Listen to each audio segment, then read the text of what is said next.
Good morning বন্ধুরা, শর্মিলা সঞ্জীব ব্লগে তোমাদের সবাইকে ওয়েলকাম। ছুটকি তাকাতে পারছিস না কেন? এত রোদের তেজ। হ্যাঁ, এদিকটায় এদিকটায়। তো আজকের খুশির কারণ হচ্ছে আজকে সকাল সকাল ফোন করেছিল, বাবুকে অক্সিজেন আজকে খুলেছে। তো আজকে কী বার? শনিবার। আজকে শনিবার, আজকে প্রায় 11 দিন। আজকে একটুখানির জন্য অক্সিজেন খুলে ওর কোলে দিয়েছে, বলছে খাওয়াও। তো ও তো খেতে পারছে না, কারণ আগে তো নল ঢোকানো ছিল, নল দিয়ে ওকে 30 ml 20 ml এইভাবে ওকে খাওয়ানো হতো। তো সেই জন্য এখন খেতে পারছিল না, আজকে তেমন একটা খেতে পারছে না সেইভাবে। তো আস্তে আস্তে বলেছি একটু প্র্যাকটিস করাতে, মানে চেষ্টা করাতে আর কি, যাতে খেতে পারে। হ্যাঁ, ঝিনুক দিয়ে আজকে খাইয়েছে। আজকে ওটা খুলে দিয়ে ঝিনুক দিয়ে খাইয়েছিল। তো আগের থেকে অনেকটা সুস্থ আছে শুনে বেশ ভালো লাগছে। সেই হওয়ার পর থেকে আজকে ফার্স্ট একটু এরকম সুখবরটা পেলাম যে অক্সিজেন ছাড়া রয়েছে আপাতত, তাই না? হ্যাঁ, অনেকক্ষণ কান্নাও করেছে, ও কথা বলেছে, অনেকক্ষণ কান্নাও করেছে। তো আজকে বেশ ভালোই লাগছে। আজকে এখন ঘড়ির কাঁটায় বাজে 10:30, দেখো। আর এখানে পিয়ার একটু শরীরটা খারাপ ছিল, কালকে ঘুম হয়নি। যাই হোক, তো সেই জন্য ও একটু আগেই উঠলো। আর আমি এখানে কিছু কিছু রান্না করে নিয়েছিলাম। এ দেখো, আজকে আমি নিজে এখানে রান্নাটা করলাম। মনে হয় গ্যাসটা বন্ধ নিচ থেকে। আচ্ছা আচ্ছা, তো আমি নিজে এই ভাতটা বসিয়ে দিয়ে গেছিলাম, ছুটকি জাস্ট নামিয়ে রেখেছি, আমি উপর দিয়ে দিলাম। আর এখানে একটা সবজি করেছি, সবজিটা তাড়াহুড়োর মধ্যে কি করেছি জানি না, এটা আমি করেছি। এই সবজিটা করে তুই করেছিস? কিভাবে করলি? জল দিয়েছি তো। তুই তো জল দিয়েছিস আর নেড়েছিস, বাকি তো সব আমি দিয়েছি। নুন বেশি হয়েছে সবজিটায়, ঠিক আছে, নুন অনেক বেশি হয়েছে। নুন একদম নিবি না, আমার ওই প্যাকেট ধরে এরকম ঢেলে দিয়েছি তো নুনটা বেশি হয়ে গেছে। তো এখন এটা করব, এই ডালটা বানাবো, এই কারি পাতা দিয়ে ডাল বানাবো। আর শর্মিলার জন্য ডাল সেদ্ধ করে নিয়ে নিয়েছি। হ্যাঁ বাহ, শর্মিলার জন্য ডাল সেদ্ধ নিয়ে নিয়েছি। এই দেখো, আগে থেকে ওই জন্য ডাল সেদ্ধ নিয়ে নিয়েছি, আরও ডাল আছে, ওগুলোকে করবো। সবজিটাও নিয়ে নিয়েছি।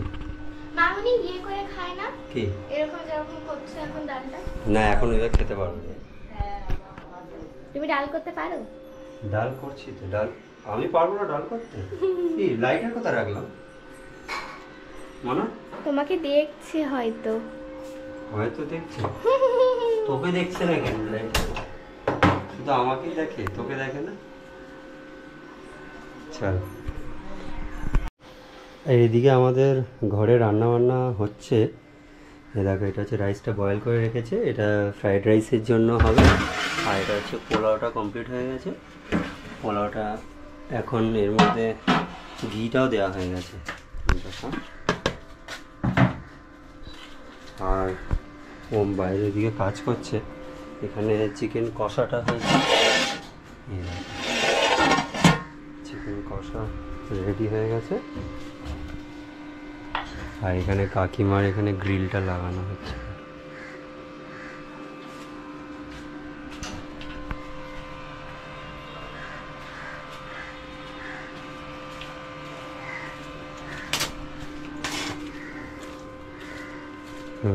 জল দিলো। এখন বাজে 11:30। দোকানে রান্না বান্না মোটামুটি সব কমপ্লিট হয়ে গেছে। আর এই শর্মিলার জন্য এখন খাবার নিয়ে যাচ্ছি।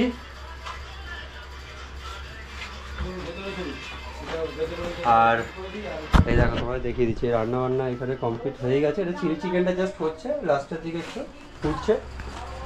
আর ওম এখন এখানে খাওয়া দাওয়া করছে, সকালে টিফিন হয়নি, তাই এখন ওকে বলেছি ভাত খেয়ে নাও একবারে। তো ভাত খেয়ে নিচ্ছে। আর ছুটকি একটু ঘোরাঘুরি করছে। খাবার দাবার এই তো হয়ে গেছে। চল দা, বাইকের চাবি আমার কাছে। ও, জুতো পরা দেখাচ্ছি, দেখে আসবি তো। হ্যাঁ, হাতাগুলো ঢুকিয়ে দিয়েছিস তো রাইসের হাতা এর মধ্যে? হ্যাঁ, মধ্যেই আছে। দেরি করে আসবে। দেখেছো কেমন খয়রানি করে, বলছে দেরি করে আসবে, দেরি করে আসবে। কেন দেরি করে আসলে তোর কি অসুবিধা হবে? তো ভাইয়ের ব্যাপারে বেশি কিছু জানতে পারবে। দেরি করে আসলে জানতে পারো বেশি করে। তাই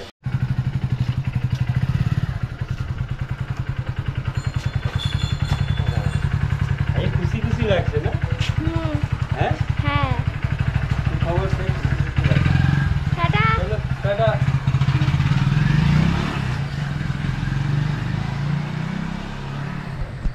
এই দেখো হসপিটালে এসেছি এখন, এই শর্মিলা এখানে সামনে।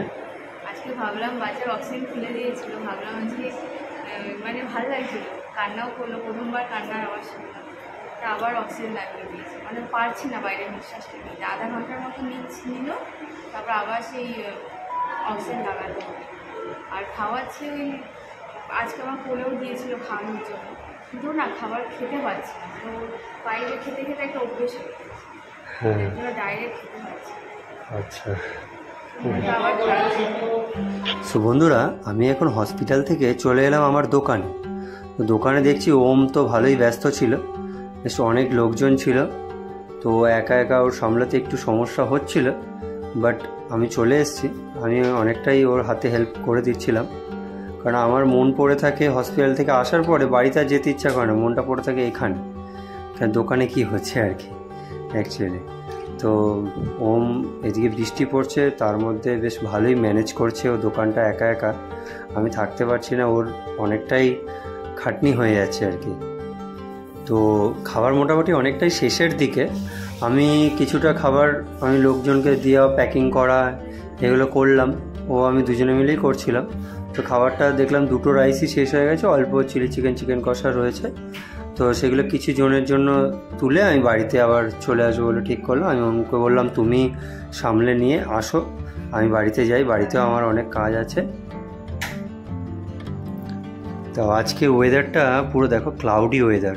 আমি যখন হসপিটালে ছিলাম তখন বৃষ্টি নেই, তারপর হসপিটাল থেকে বেরোবার পরপরই দেখছি এত বৃষ্টি হয়েছে, কন্টিনিউ হয়ে যাচ্ছিলো টুকটুক করে।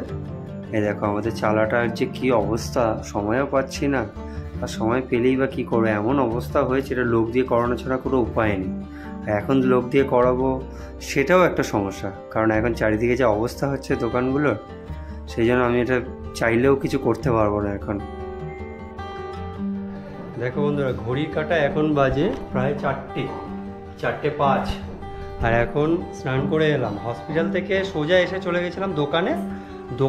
ওম তো একা থাকে, সেই জন্য ওর সাথে সাথে একটু হেল্প করলাম, মানে খাবার দেওয়া, বক্স প্যাকিং করা, এইগুলো একটু করে নিলাম। তো আমি থাকতে থাকতে খাবারটা মোটামুটি শেষ হয়ে গেছিলো, 3:10-15 হবে। তারপরে একজনের জন্য খাবার তোলা ছিল, তো ওম সেই জন্য ওখানে বসে আছে। আর আমি বাড়িতে চলে এসে কড়া ছিল, আরও থালা বাসন কিছু ছিল, ওগুলো মাজলাম, যেগুলো রান্না করার জন্য বেরিয়েছিল যে বাসনগুলো, সেইগুলো মাজলাম। নিজে ঘরটাকে আমি হালকা করে মানে মুছে নিলাম, আর প্রিয়া ভালো করে ওটাকে সার্ফ দিয়ে সুন্দর করে ওটাকে পুছে নিয়েছে। পুছে একদম ঘরের ভেতরটা পুরো ক্লিন, পরিষ্কার, সুন্দর হয়ে গেছে, মানে প্রিয়ার আর আমার চেষ্টা বলতে পারি। হ্যাঁ, তো এখন ছুটকি গেছে নিচে আমার মোবাইলটা আনতে, আর খাওয়া দাওয়ার জন্য ওর ভাত বাড়ছে প্রিয়া, এখন খাওয়া দাওয়া হবে, খেয়ে দিয়ে আবার তাড়াতাড়ি করে চলে যাব হসপিটালে। ওর জন্য একটুখানি অল্প মানে ভাত কিংবা একটু কিছু একটা দেখি কিছু বানিয়ে নিয়ে যাবো আর কি, ভাত ডাল সবজি বা কিছু একটা অন্য বানিয়ে নিয়ে যাবো দেখি। তো ছুটকি কোথায় গেলি? ছুটকি এসছিস? তালা দি, হ্যাঁ চাবিটা ওখানে রেখে দে, ওম দাদাকে বলে দিবি। ঠিক আছে চলো, পাখা কি চালাও প্রিয়া? চালাও, আমরা চালিয়ে দিই, পাখাটা চালিয়ে দিই।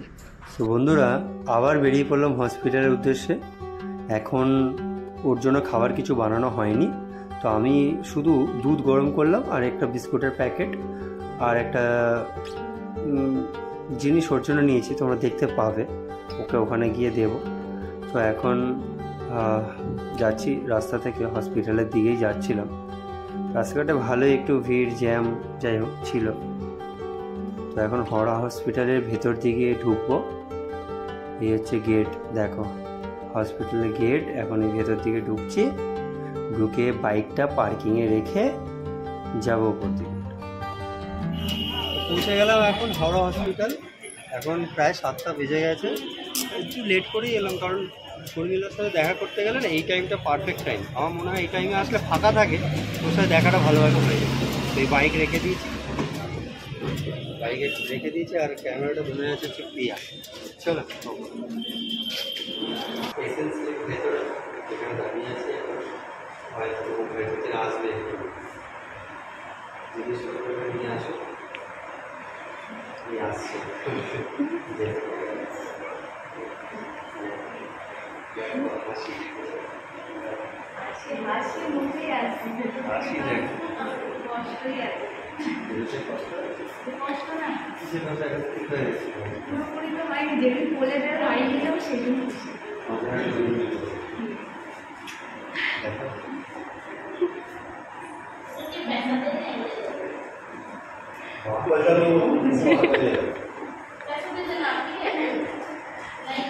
তোমার না হয়ে গেছে, যেটার বাইরে ভেতরে আমি আর বাইরে থেকে বাইরে দেখা।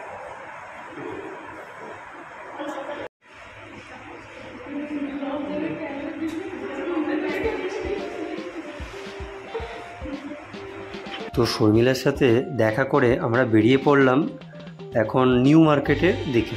কারণ নিউ মার্কেট থেকে কিছু আমার জিনিস কেনাকাটার আছে, কালকে দোকান খুলবো, তো সেখান থেকে কিছু জিনিস নেবার আছে যেটা হাওড়ার এখানে পাওয়া যায় না, পাওয়া গেলেও অনেকটা বেশি দাম থাকে। তো সেই কারণে চিন্তা করছি চাই এখান থেকে একবারে নিউ মার্কেটে সেরে কিছু কাজ চলে আসবো বাড়িতে। তো এখন হাওড়া স্টেশনের পাশ থেকে যাচ্ছি। দেখো কি সুন্দর লাগছে হাওড়া স্টেশনটা রাতে, মানে রাতের দিকে খুব কমই আসা হয় এখানে, আর দেখে না চোখ ধাঁধিয়ে যায়, এত সুন্দর। আগে কেমন লাগতো আর এখন কেমন লাগে তাই ভাবি। যখন ছোটোবেলায় আসতাম তখন কেমন একটা লাগতো, এখন এত বেশি আলো, এত বেশি লাইটিং, তার খুবই সুন্দর লাগে দেখতে আর কি। আর হাওড়া ব্রিজটাও খুব সুন্দর লাগে। হাওড়া ব্রিজেও এত আলো ছিল না, একরকমই আলো ছিল, হলদে রঙের একরকম আলো থাকতো, আর এখন বিভিন্ন রকম লাইটিং হাওড়া ব্রিজের ওপরে। আর এই শনিবারের সন্ধ্যাবেলায় হাওড়া স্টেশনের চত্বর এত বেশি ভিড় হয় কি বলবো, মানে পার হওয়ার জায়গাই নেই যেন, মানে দু তরফেই তাড়া থাকে। আমারও যেরকম বাইক গাড়ি নিয়ে যাচ্ছে আমার তাড়া, যারা লোকজন হেঁটে পারাপার করছে তাদেরও খুব তাড়া।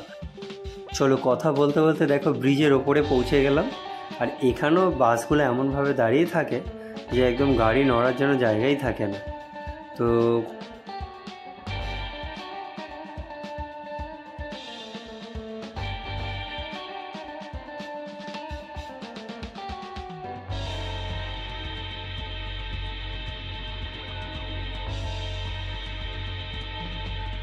আমরা দেখতে দেখতে নিউ মার্কেট পৌঁছেই গেলাম।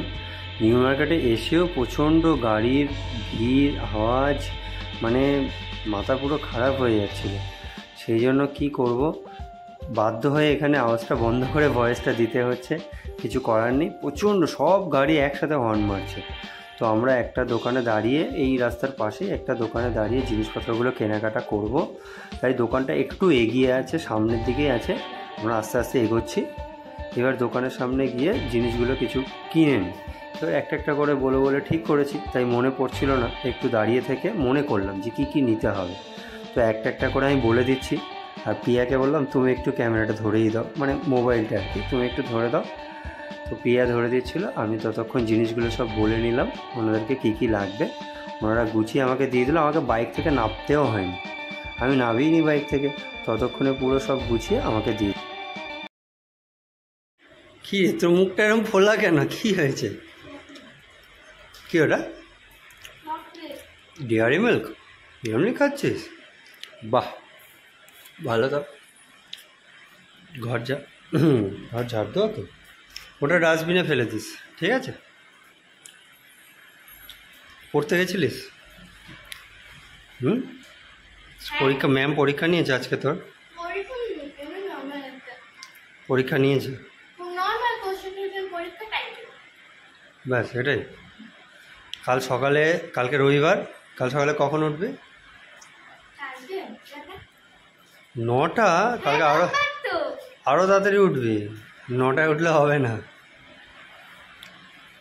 বন্ধুরা এখন বাজে রাত ঘড়ির কাঁটায় 9টা। দেখো 9টা বাজে, ঘড়িটা একটু ওপরে হয়ে গেছে নতুন ঘরে আমাদের। তো এই 9টার সময় এলাম বাড়িতে, হসপিটাল থেকে সোজা চলে গেছিলাম নিউ মার্কেট, ওখান থেকে কিছু কেনাকাটা করলাম, করে বাড়িতে এলাম, এসে এখন মাথাটা একটু যন্ত্রণা করছে। প্রিয়া একটু চা করছে, হালকা অল্প করে একটুখানি চা খেয়ে নিই। আর ও বাড়িতে ছিল, প্রিয়া ছিল, আমি আর ছুটকি একটু দোকানে গেছিলাম, কিছু জিনিস দোকানের কেনার ছিল, মানে আমার দোকানে কালকে রান্নার জন্য, সেগুলো কিনে নিয়ে চলে এলাম। আর এখন একটু চাটা খেয়ে নিই। চা হয়ে গেছে? বাহ, প্রিয়া চা করে নিয়ে আসছে। প্রিয়ার অনেক খাটনি হয়ে গেছে, খারাপও লাগে, মানে মানুষ নিঃস্বার্থের মতন এরকম কাজ করা, এরকম মানুষ আজকালকার দিনে সত্যি পাওয়া যায় না কিন্তু। তাই না? কারণ এটা কিছু পারে না বলে তাই, এই যদি কিছু কিছু শিখতো কাজ বাজ তাহলে ভালো হতো। তাই তো বল, হ্যাঁ কি না? হ্যাঁ বন্ধুরা, ঘড়ি কাটা এখন বাজে 10টা। আর আজকে এখন বিল্টুর মামি, না অ্যাকচুয়ালি ছুটকির মামি আর কি, ছুটকির মামার নাম বিল্টু। তো আমি বলছি যে, মানে আমি বলতে চাইছি এটা যে ছুটকির মামি, এদিকে বলে দিয়েছি বিল্টুর মামি। তাই জন্য দেখো না কি হাসি সবাই। বন্ধুরা, ঘড়ির কাটা এখন বাজে 10টা 10 কি 15 হবে, 10টা 10ই বাজে। আর এখন আমাদের খাওয়া দাওয়া রেডি। তো এখন প্রিয়া বানিয়েছে লুচি তরকারি, এখন খাওয়া দাওয়া হচ্ছে। ছুটকি এদিকে তাকা একটু। এবার আমিও খেতে বসে পড়ি। আমরা এইটুকু ভাত নিয়েছি প্রিয়া একটা বাটির মধ্যে, দুপুরবেলা বাটিতে খেলে এখন বাটিতে এইগুলো খারাপ। হ্যাঁ শুধু বলে ভালো লাগছে না। হ্যাঁ আরেকটু না ভাত, না এত কম খাচ্ছে, কি কারণে খাচ্ছে কে জানে। হ্যাঁ বিল্টুকে বলতে হবে যে ভাই তোর বউ এরকম এত কম খাচ্ছে, এটা ঠিক নয় কিন্তু। বাটিতে ভাত নিয়েছে, একটা বাচ্চাদের বেশি খায়, আরেকটু নিতে পারতো, আরেকটু নাও। এই দেখো ওইটুখানি ভাত খাচ্ছে। এই আমার এখানে, আমি তাহলে আর ভাতও খাবো না, লুচি না খেলে হয় না, এতটা খাওয়া যায় না। তুমি একটু লুচি খাও, তাহলে আমি খেতে পারবো। ছুটকি আরেকটা নিবি? দিবি না? যাক আমরা খাওয়া দাওয়া করি।